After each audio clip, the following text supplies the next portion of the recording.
Welcome back. Mahmood मौलवी साहब, ये फरमाइएगा, पीछे हम एक वीट स्कैम भी देख कर आए हैं, फिर उसके बाद पाकिस्तान में ये राइस एक्सपोर्ट का ये इंटरनेशनली मैसेज क्या जा रहा है? देखिए, ये हेस्टी एंड इमेच्योर स्टेटमेंट्स का नतीजा यही है जो कि पीआईए को अरबों रुपए का नुकसान हुआ एंड हमारे पायलट्स इंटरनेशनली डैमेज हुए। ये वही उसी किस्म के स्टेटमेंट्स है। देखिए, हम स्टेटमेंट्स देते वक्त मेरा ख्याल से ये सोचना चाहिए कि पॉलिटिकल माइलेज तो बहुत अच्छा मिलता है, मगर इंटरनेशनली हम कितने डिफेंस होते हैं इसके ऊपर भी हमें सोचना चाहिए ना। ये सोचना कि हम पॉलिटिकली लोग कहेंगे वाह वाह, नहीं जी, इंटरनेशनली क्या इफेक्ट पड़ रहा है। देखिए, अगर कोई हमारे इंटरनल कोई इश्यूज है उसको हम बैठ के इंटरनली सॉर्ट आउट करें, चाहे वो बिजनेसमैन के साथ हो, चाहे वो डिपार्टमेंट्स के साथ हो। उसकी वजह यह है कि इसका इफेक्ट हमारे एक्सपोर्ट्स पे पड़ता है, और जब एक्सपोर्ट पे पड़ता है तो उसके ऊपर आने वाले सालों में लोग कहते हैं कि देखिए, ज़रा सा भी कुछ 19-20 भी होता है ना, वो एक्सपोर्टर डैमेज होता है। मैं आपको बताऊं कि हम सीड भी इंपोर्ट करते हैं, पाकिस्तान सोयाबीन सीड इंपोर्ट कर रहे हैं, चावल एक्सपोर्ट कर रहे हैं, मिलियंस ऑफ टन चावल जा रहा है। इसमें अगर एक आध इशू आता है तो ये मेरे ख्याल से मैं कहूँगा नॉर्मल है। देखिए, पाकिस्तान में चावल एक्सपोर्ट किया, क्यूबा के लिए इंस्पेक्शन हो रहे हैं, वर्किंग हो रही थी कि क्यूबा जाए। आज चाइना में बड़ी मार्केट है पाकिस्तान के चावल की, इंडोनेशिया पाकिस्तान के चावल ले रहा है, मलेशिया ले रहा है। अब पहले तो ये जो हमारा कोर राइस होता था ये सिर्फ अफ्रीका जाता था, आज चाइना, मलेशिया, इंडोनेशिया हर नई मार्केट स्टेप की, नई मार्केट स्टेप किया हुआ है। तो अगर एक्सपोर्टर ने इतनी मेहनत की हुई है और उसको एक आपके स्टेटमेंट से डैमेज हो जाए तो उसका खमियाजा कौन भुगतेगा?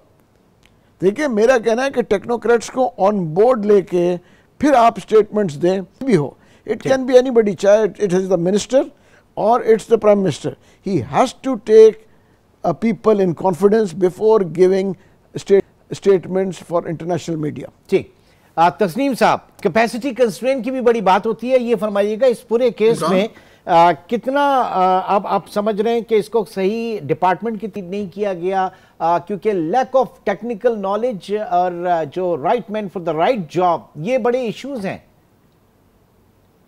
आप बिल्कुल ठीक कह रहे हैं, right man for the right job, लेकिन जो अभी लोग बैठे हुए हैं डीपी में, कॉम्पिटेंट हैं और अपने थ्रू एफपीएस आए हैं। मैं थोड़ा सा इसमें ऐड कर दूं कि जो ये 4 बिलियन का टारगेट या गुड फिगर ली है राइस में, $4 बिलियन की रिकॉर्ड, और उसके साथ साथ तकरीबन इतना ही दूसरे एग्रीकल्चर कमोडिटीज जिसको डीपीपी ने सर्टिफाई किया है थ्रू फाइटोसैनिटरी सर्टिफिकेशन, और अंदाज़ा करें $8 बिलियन की एक्सपोर्ट को सर्टिफाई किया है डिपार्टमेंट प्लांट प्रोटेक्शन ने, और उसका क्रेडिट उसको ये मिला है थ्रू एक ब्यूरोक्रेटिक कमेटी थी, एक रिटायर्ड ब्यूरोक्रेट ने अपना कंप्लेंट की और उस पर एक रिटायर्ड ब्यूरोक्रेट कमेटी का इंचार्ज बन गया और उन्होंने आईबी को लगा लिया, शामिल कर लिया, और उसके बाद बगैर किसी एक्सपर्ट पर्सन को शामिल किए कमेटी में, और ये इतना ड्रास्टिक एक्शन लिया और उसको लेके ये चले गए अपने प्रीमियर के पास, प्राइम मिनिस्टर के पास, और उस पर उनका action just like sorry to say कि वो उन्होंने ऐसे किया कि बंद कर दो इनको या अरेस्ट कर लो। ऐसे डिपार्टमेंट तो नहीं चलते ना। नहीं, तो इस एक्शन से सर, इस पर्टिकुलर एक्शन से खुद ब्यूरोक्रेसी के अंदर क्या मैसेज गया है? इसमें उनकी होनी चाहिए फीलिंग।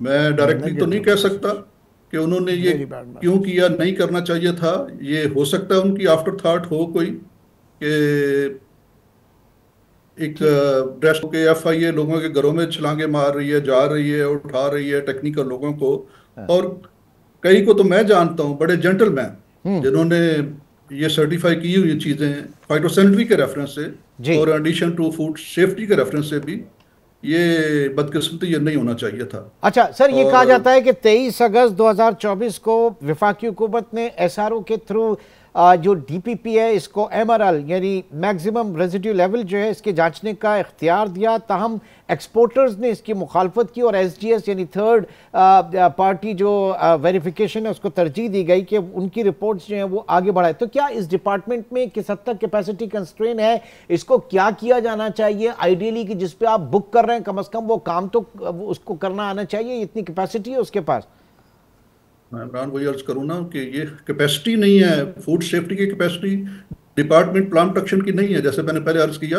हाँ, अगर इक्विप करना चाहते हैं, एसआरओ इशू कर दिया है तो मोस्ट वेलकम, उसको इक्विप भी करें ना, उसको लैब दें, उसकी लॉजिस्टिक्स दें, उसको स्टाफ दें, पर्टिकुलरली फूड सेफ्टी के रेफरेंस से जो काम करते हैं, क्योंकि ये हमारे एंटोमोलॉजिस्ट जो हैं वो तो सिर्फ और सिर्फ फाइटोसैनिटरी को उसने देखना है कि इसमें कोई इंसेक्ट पेस्ट तो नहीं है, इसमें कोई डिजीज तो नहीं है, बस अगर वो नहीं है, एब्सेंट है या ट्रीटमेंट हो चुकी है, कोई फ्यूमिगेशन हो चुकी है, तो दे कैन सर्टिफाई एज यानी इक्विप पहले करें बुक बाद में करें, इक्विप पहले करें बुक बाद में करें। पहले डिपार्टमेंट को अगर देना चाहते हैं रिस्पांसिबिलिटी, पहले उसको इक्विपमेंट दें, लैब दें, स्टाफ दें, लॉजिस्टिक्स दें, और फिर उनसे अकाउंटेबिलिटी बाद में करें ना। ओके, फैसल तो है नहीं उसको। फैसल जहांगीर जरा, क्योंकि मैं साथ साथ डीपीपी और अभी जो मामला है ये 17 जो अफसरान इनके हिरासत में है, इनके चालान वगैरह उसमें भी वो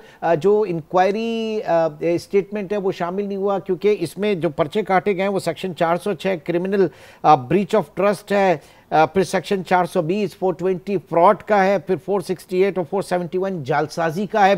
तो अगर जालसाजी हुई है तो भाई किस लेवल पे हुई है उसके कुछ सबूत सामने आ जाएं, पैसा चला है, फ्रॉड हुआ है, पैसा आगे बढ़ा है तो पैसे की रिकवरी हो जाए, कुछ खबरें हैं आपको इसमें क्या हो रहा है, कहाँ पे चीजें? देखिए जी इमरान साहब, इसमें जो गवर्नमेंट ने जो एक्शन लिया, जो ये FIR हुई, वो तो I mean it's out of my scope. मैं उस कमेटी का हिस्सा था, हमसे जो चीजें डिमांड की गई हमने वो मुकम्मल डेटा उनको प्रोवाइड किया। उसके बाद आगे गवर्नमेंट ने उस डेटे के ऊपर क्या डिसीजंस लिए या गवर्नमेंट के सामने क्या चीजें ही, after all it was a prime minister's committee. Prime minister को जो चीजें नजर आ रही होती हैं वो मेरे और आपके विजन से ज्यादा है। अगर उनको किसी चीज पे कोई क्लैरिटी है या अगर उनको कुछ शवाहिद मिले हैं तो वो हमारे इल्म में नहीं है। लिहाजा जो ये अगर इस तरह की कोई FIR वगैरह हुई हैं तो उनकी भी कोई कॉपीज या हमारे पास कुछ भी नहीं है। इवन के जो प्राइम मिनिस्टर की कमेटी के फाइंडिंग्स थी उसकी रिपोर्ट की कॉपी भी मेरे पास मुयसर नहीं है। वो भी हमने सिर्फ MNFSR में बैठ के उसको पढ़ कर इत्तफाक से हमने साइन किया और उसमें हमें ऐसे कोई शवाहिद नहीं मिले। तो ये तो ऐसे खुद सवालिया निशान हो जाता है फिर सारी चीज़ों पे, अगर जो स्टेक होल्डर्स हैं वही मेरे ख्याल से इस वक्त उस पूरे सीन में नहीं है। नहीं, मैं कहूँगा नहीं देखिए, नहीं इमरान साहब, वी आर, मैंने आपको जैसे दोबारा मैं दोहरा दूं, हम उस कमेटी का हिस्सा थे। उस कमेटी के अंदर हमारे पास डिसीजन टेकिंग पावर्स नहीं थी। हमारा काम था उस कमेटी में डेटा प्रोवाइड करना जो जो हमसे मांगा गया। ओके, ठीक। अब क्या कहा जा रहा है आगे, किस तरह से इसको मामले को लेकर चला जाएगा? क्योंकि जाहिर है कि आप इस वक्त, हम तो सिर्फ इसकी एक्सपोर्ट्स को लेकर, पाकिस्तान के ब्रांड को लेकर, पाकिस्तान की एक्सपोर्ट्स को लेकर फिक्रमंद हैं।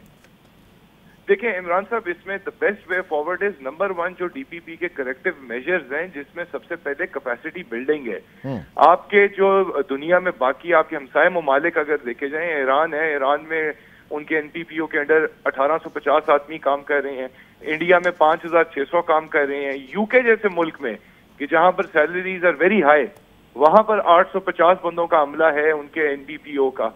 हमारे यहाँ DPP में टोटल 62 लोग मौजूद हैं। और उसके साथ साथ हमारे जो DPP है इसके अंदर टेक्नोलॉजिकल रेस्ट्रेंट्स भी मौजूद हैं। इनको प्रॉपर टेक्नोलॉजीज, इनका जो मुझे नजर आ रहा है कि DPP का कॉन्फिडेंस शटर हुआ हुआ है, इनको दोबारा कॉन्फिडेंस देना चाहिए, इनको प्रॉपर इक्विपमेंट प्रोवाइड करना चाहिए और इनकी कैपेसिटी बिल्ड करनी चाहिए। ठीक, और उसके लिए जाहिर है कि वो हुकूमत ने ही आगे बढ़ना है ना इस पूरे तमाम चीज़ों को लेकर। जी तस्लीम साहब, क्या इस वक्त कहा जाएगा, क्योंकि इश्यूज़ बड़ा ही कॉम्प्लिकेटेड इशू है और कैपेसिटी कंस्ट्रेंट के हवाले से भी हमने बात की, इंटरनेशनल बेस्ट प्रैक्टिसेस के हवाले से भी हमने बात कर ली, लेकिन कब तक चीज़ चलेगा मामला इसी तरीके से? ये बड़ा अच्छा एक्सप्लेन किया अभी फैसल भाई ने कि जब आप फूड सेफ्टी में चलेंगे तो आपको क्रॉप प्रोडक्शन से शुरू करना पड़ेगा कि where we are growing rice, उसमें हमने प्रोडक्शन टेक्नोलॉजी की अप्लाई की, क्या हमने हर्बिसाइड अप्लाई की, क्या हमने इंसेक्टिसाइड अप्लाई की। अच्छा, क्या ऐड कर उसका लें इसमें एक चीज और ऐड कर लें, क्योंकि अब बड़ा फोकस है इस वक्त एसआईएफसी के ऊपर, और एसआईएफसी में कॉर्पोरेट फार्मिंग के ऊपर, कॉर्पोरेट एग्रीकल्चर के जो सेक्टर है, तो वहां जाके कुछ आपको लग रहा है कि बेहतरी के मामला हो सकते हैं? पॉसिबिलिटी है, उसमें पॉसिबिलिटी है कि जब आप राइस क्रॉप ग्रो करें, पैडी लगाएं, तो उसमें गुड एग्रीकल्चर प्रैक्टिसेस अप्लाई करें, जिसमें मिनिमम यूज ऑफ पेस्टिसाइड करें, इंसेक्टिसाइड करें, कि उसका रेजिड्यू ना आए। क्योंकि अब वो बड़ा कंसर्न है डिफरेंट इंपोर्टिंग पार्टीज का, अभी ईयू का तो बहुत ज़्यादा है, तो उसमें ऐसे इंसेक्टिसाइड हों जो लॉन्ग लास्टिंग ना हो, जिनका रेजिडुअल इफेक्ट वेरी शॉर्ट हो, कि वो ख़त्म हो जाए। आपने इंसेक्ट पेस्ट और डिजीज़ को कंट्रोल कर लिया, लेकिन उसका अगर रेजिड्यूस राइस में या प्रोड्यूस में या उसमें फ्रूट में, वेजिटेबल्स में आ गया, तो आपको फिर उसको फेस करना पड़ेगा। हाँ, कॉर्पोरेट एग्रीकल्चर में आप कहते हैं तो उसमें ईजी है ज़्यादा कि आप गुड एग्रीकल्चर प्रैक्टिसेस अच्छे तरीके से अप्लाई कर सकें। क्योंकि हमारा फार्मर तो अगर करेगा तो वो लैंड होल्डिंग बड़ी छोटी हैं, और वो अपनी मर्जी से अगर कोई रिकमेंडेशन वहाँ एग्रीकल्चर डिपार्टमेंट देगा, तो वो बेहतर तरीके से हो सकता है। और वो एग्रीकल्चर डिपार्टमेंट प्रोविंशियल गवर्नमेंट की जिम्मेदारी में है, उसका डीपीपी से नहीं, यकीन मैं इसीलिए रहता, क्योंकि जब हम बहुत बात कर रहे हैं एसआईएफसी में कॉर्पोरेट एग्रीकल्चर के हवाले से, कॉर्पोरेट फार्मिंग के हवाले से, जब हम इंटरनेशनल बेस्ट प्रैक्टिसेस और इंटरनेशनल हाईटेक टेक्नोलॉजी लेकर आ रहे हैं, तो फिर हमें यहाँ पे अपनी पॉलिसी मेकिंग जो है इसको भी इंटरनेशनल स्टैंडर्ड्स के ऊपर बनाना होगा। एक छोटे से ब्रेक की कॉल है, ब्रेक के बाद प्रोग्राम को आगे बढ़ाते हैं।